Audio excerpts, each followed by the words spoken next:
that maybe never saw the game of roller derby. Again, we're talking about a track that goes, and again, things that changed throughout the years. It got different. You're talking about a flat track on the early stages as far as roller derby, but then we got the ramped, things where, you're able to go up high and whip around and get more speed and play the track. And each track, I'm sure, there were those different tracks, and I'm sure there were some that favored the way that you like to skate. Yes, that's true. There's the ones that were smaller, like ovals, I had a real hard time on. And I like the nice long straightaway where you could get your speed in and go. And you have more room to maneuver. And sure. I enjoyed that. But you have to break from the pack. Okay, so now we're talking 5-on-5, right? We're talking 10 players on the 10 skaters, 5 on each team, going around. And again, how long is the session? Because I remember where they would say, they're calling it off, they're waving it off. In other words, there was a certain time that you had to get things rolling to where you could score. Because I remember they're going, they're running out of time. They're going, can they get it off in time? Can they score in time? Yeah. Explain. Yeah, because we had about 90 seconds to score. Okay, 90. Okay, and you slow them down, and the pack, you work your pack, you get it slowed down so your jammer can get around and have some time to work in the back to score. Mm-hmm. If you have 2 jammers out or 4 jammers out, whatever it happens to be, if you have you're on one team, the opposing team, you try to get rid of them before you get around to the back of the pack.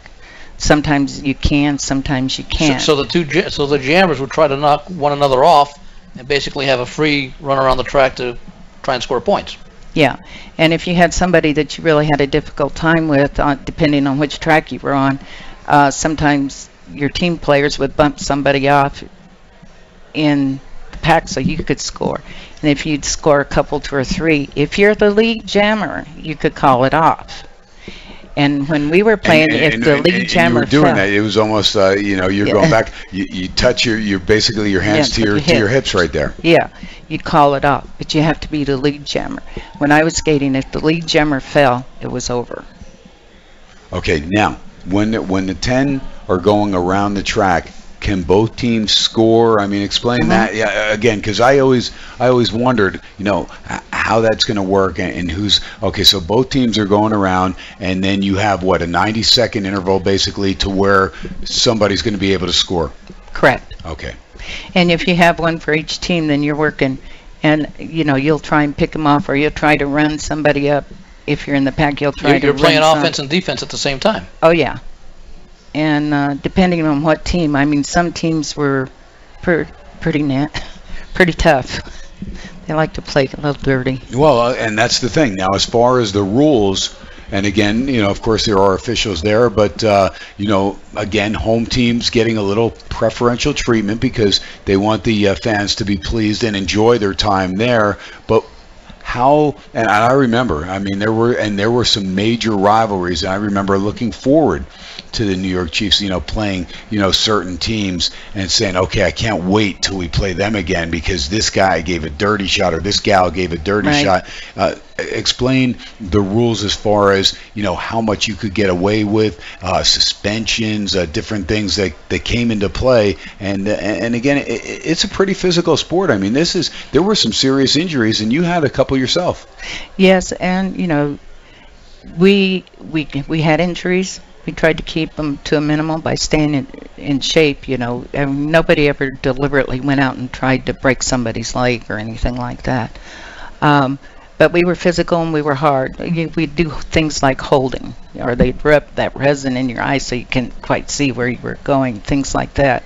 Holding on to, and you're going around, and the referees can't always see everything. Right. Because, I mean, you try going around that track and keeping up with 10 players in a circle for that length of time. How many officials are there? 1? 2? Normally 2.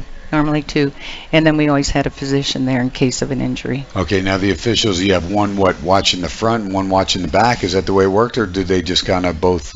Well, you try to, one would be looking pretty much for the jammers and the other one kind of looking for the pack. Because they got to be aware of how scoring. Okay, now what's going on. explain the scoring to me, because it was interesting, and I remember, the tricks, and you're looking, and all of a sudden there's someone going around the corner, but then there's that blocker that's back there waiting for that person to try and score, and they're ready to take him out with the elbow or the check into the railing or whatever. Again, and then you would see the teamwork. Teamwork came into play, and this is a team-oriented sport. We look at things like NASCAR, and we think it's an individualistic sport if we don't know the sport, but there is teamwork there. Same thing with roller derby. That's right. You have to have teamwork, and it takes a timing.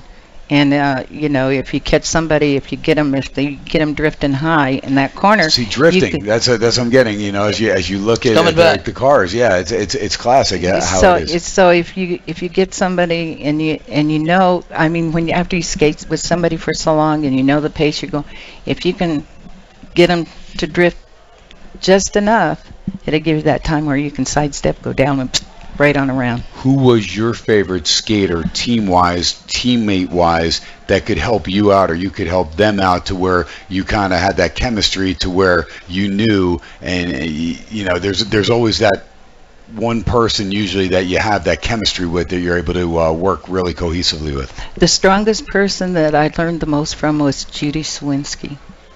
She was a strong skater, and I mean, she just had power and control of the track. I just don't know how to explain it.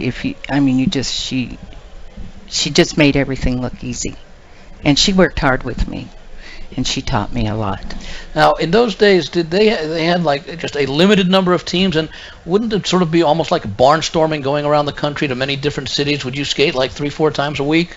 Yeah, our schedule, my rookie year, I spent in Australia, and it was sensational down there. I loved the fans. And our normal weekly schedule was, we skated in Sydney on Wednesday and Saturday nights. We went to Brisbane for Thursday and Friday nights, and we went up to Melbourne for Sundays. Now, and that was week in and week out. Now, so you'd be traveling, I guess, certain number of teams, you'd all be traveling to these various cities. Was there a sense of camaraderie, or sort of like a little fraternal thing between the various teams? Even though you were opponents, you were with each other quite a bit.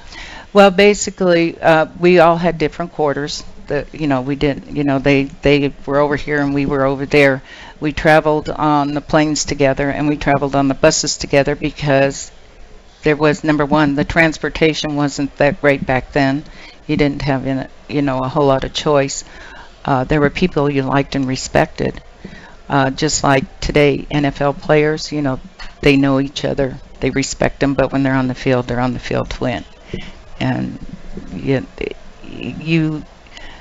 I have a tremendous respect for athletes, and the conditioning and the focusing and determination, the preparation and the practice that it takes to go into it. I guess my biggest thing is when you drop the ball as an athlete and do something stupid that embarrasses all athletes. It doesn't, that bugs me. Well, things have changed. I mean, so much. I mean, and of course, escalating salaries in all different sports. It's, to me, as far as that's, and I know Andy probably echoes the sentiment as far as he knows my favorite sports still are collegiate sports, the college football, the college basketball. I mean, I love the NFL big time. There's no doubt. I've been a Colts fan for 4 decades now, but, still at the end of the day, you give me a Saturday and you give me 6 college football games, and I'm in my glory. I'm happy. Just lock me in my room and I'm good to go. Same thing with the college hoops. I'm real happy there watching the college hoops. Andy, I was going to ask, as far as the professional part of the career, did you all get paid like a certain set salary? Were there bonuses for winning? Was there an extra incentive perhaps for having the best record over the course of a season, or was it basically you go out there and you compete, and win or lose, it was all the same sort of payday? Basically, we got paid the same kind of payday. If you went above and beyond, like if we had to pull an extra game, like if we had to go to Newcastle or something, then we got paid for that in addition. They paid for our travel expenses. They paid for our room and board. We basically had to take care of our own personal effects and groceries and, things like that. So it wasn't something that where you were making an exorbitant amount of money. I mean, we remember Andy Isco, Bob Gibson selling flowers, Cleon Jones and Tommy Agee selling cars in Mobile, Oh, Alabama. sure. Back in the 1960s and Sure. well into the 70s, Major League Baseball players, I imagine other sports as well, had off-season jobs. That's right, and a lot of the skaters did too. They had to have other jobs, other than the ones that were fortunate enough to be on one that went week in and week out and week in and week out, and that paid it. You pay, and we had insurance. They had insurance for us. I mean, when I got injured and was in the hospital, and that was all taken care of. So they did take care of us that way. Cindy McCoy, talk about some of the injuries again, because I remember, just a few weeks ago, actually a couple of months ago, actually reading a little quote from Johnny Bench. He's like, disabled list. He goes, "Are you kidding me?" He goes, if you had a groin injury, you wrapped it, you played. If you didn't play, you were in danger of losing your job. Basically, that's the bottom line. I dislocated my knee one night.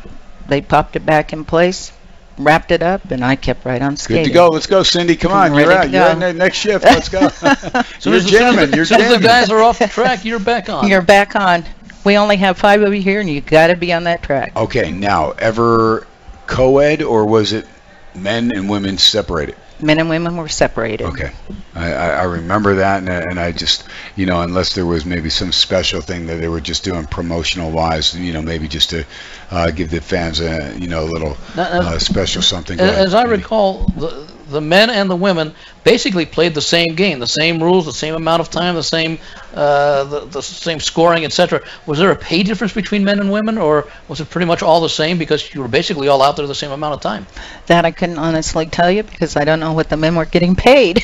Exactly. Something tells me you may not want to know. Exactly. Back in those days. And I'm sure that you're the low man on the totem pole I'm sure it was all based on box office popularity. The reason I mention that's interesting because you've heard about Serena Williams talking about equal pay for men and women in tennis. The difference there is though that men play 5-set matches and women play 3-set matches. In roller derby, you're playing the same amount of shifts, the same amount of time for each shift, and so there really is a, not to say that Serena's wrong in this, but there certainly is in the case of roller derby a much better case than can be made because you're out there the same amount of time, you're playing the same rules, you're playing the same numbers, etc. Cindy, of course, now were all the teams men and women? I mean, did all the teams have a men's team and a women's team, or were there just certain teams that only maybe had women or only had men? When I was skating back in the 60s, it was men and women. Okay. That was a team. And you had to have a minimum of 5. Sometimes we were fortunate to have 6 or 7, so you could... Now the score, did they take, was it the women and the men separated, or was it a combined score? Combined score. That's what I thought. Okay, I was trying to recollect, and I remember because a couple times it'd be like the women are kicking butt and then the men are getting beaten. You're like, God, come on, guys, just hold up your end of the bargain. I also seem to remember that for some teams you had a skating captain, and for other teams it was a non-skating captain. I think depending upon the structure of the team.